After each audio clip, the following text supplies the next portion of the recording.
In this lecture video, we'll use confidence intervals to estimate a population standard deviation or variance.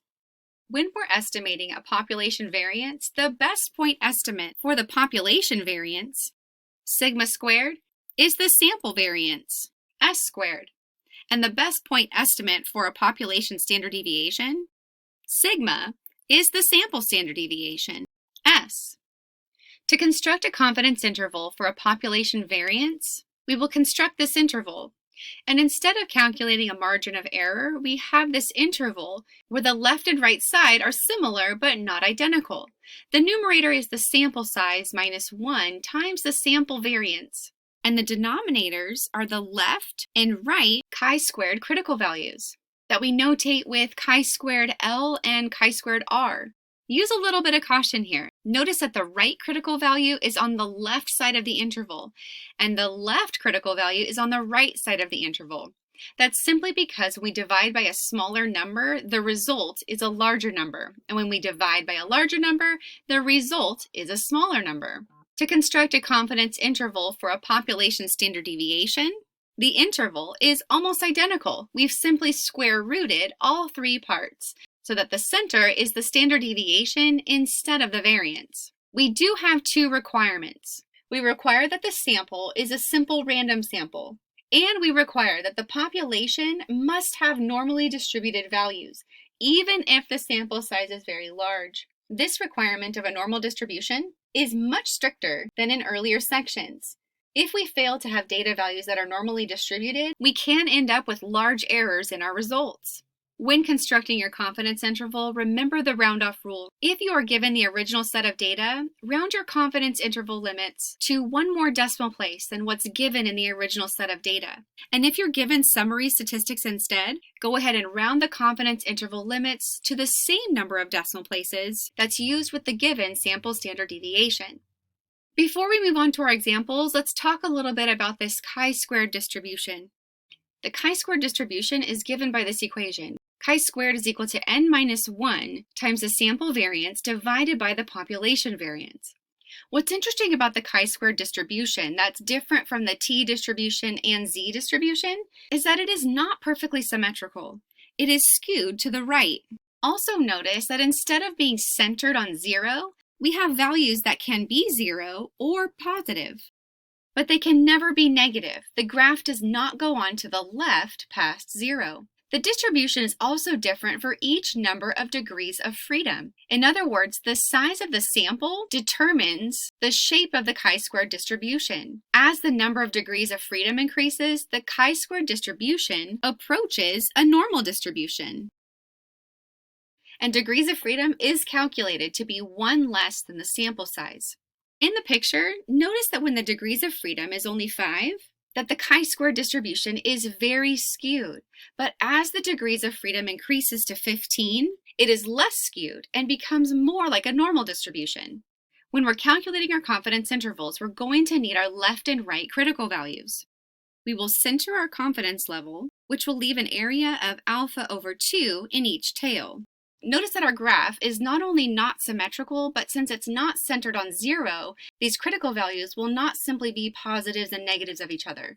Instead, we have a left-tailed critical value, chi-squared L, and we have a right-tailed critical value, chi-squared R, and we will need to find them both. Let's start with an example where we only need to find the critical values and make sure that we understand this process first before constructing a confidence interval. In this example, we're told that a simple random sample of 22 IQ scores is obtained. Construction of a confidence interval for the population standard deviation sigma requires the left and right critical values of chi-squared corresponding to a confidence level of 95%. Let's find those two critical values. Let's list out everything we know. Our sample size is 22, which means our degrees of freedom is 22 minus 1, or 21.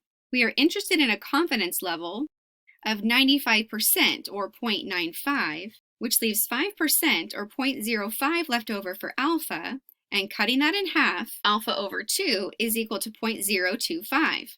That will be the area in each tail. Let's put these values on a picture. We have our confidence level of 0.95 in the center, leaving 0.025 for each of these tails. This value on the left, that's our left-tailed critical value, or chi-squared L. And the value on the right, that's our right-tailed critical value, or chi-squared R. We will find these two critical values by using the chi-square distribution table. What's extremely important to notice is that this distribution table is going to rely on cumulative right area, which means we need the area to the right of each of these critical values. The area to the right of the left tail critical value is 0.095 plus 0.025, or 0.975. And the area to the right of the right-tailed critical value is only 0.025. Let's take a look at our table. This is a chi-square distribution table. Notice that the leftmost column lists out degrees of freedom, and the first row gives the area to the right of the critical value. In our example, we have degrees of freedom equal to 21.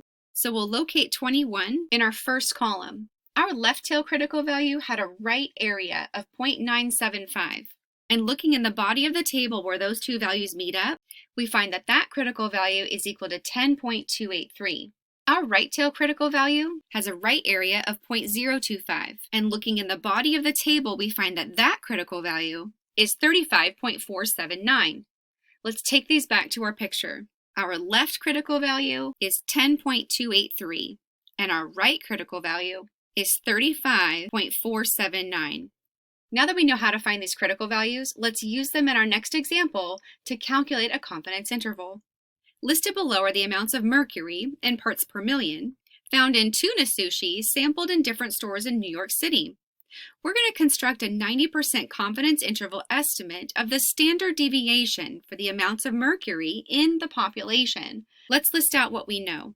We have a sample size of 7, which means our degrees of freedom is 6, one less than the sample size. The confidence level that we are interested in is 90%, or 0.90. This means that alpha is 1 minus 0.9, or 0.10.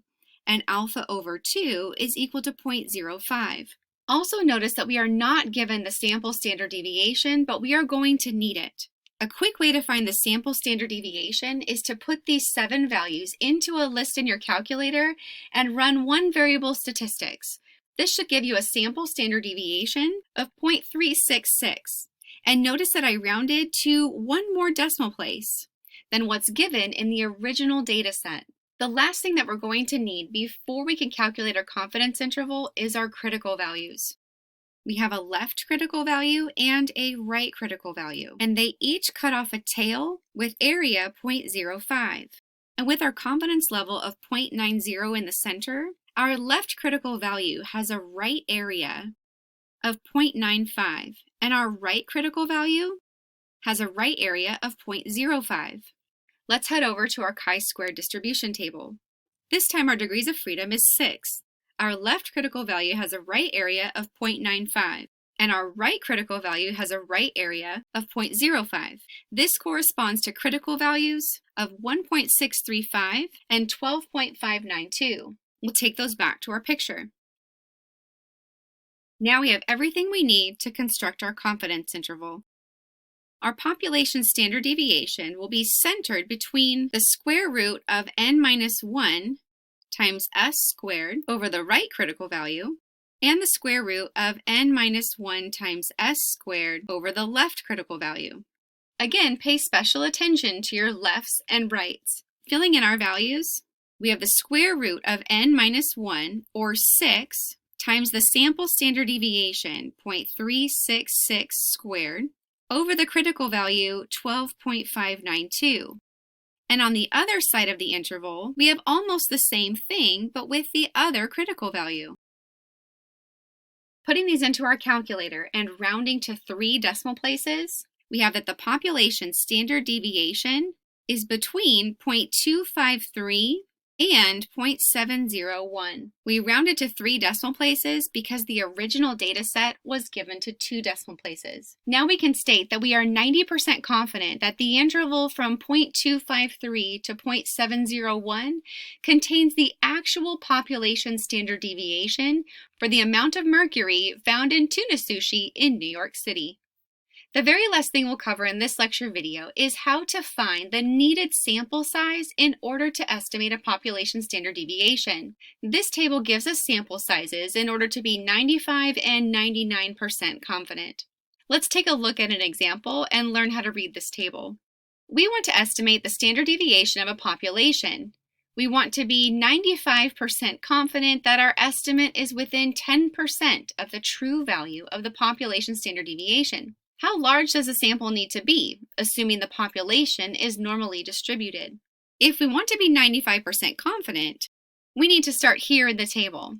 And we want to be 95% confident that we are within 10% of the true value. So we go down to 10%. And moving straight across, we find that the sample size n needs to be at least 192. In other words, in order to estimate a population standard deviation with 95% confidence and within 10% of the true value, the sample size must be at least 192. That concludes this lecture video on estimating a standard deviation or variance using a confidence interval.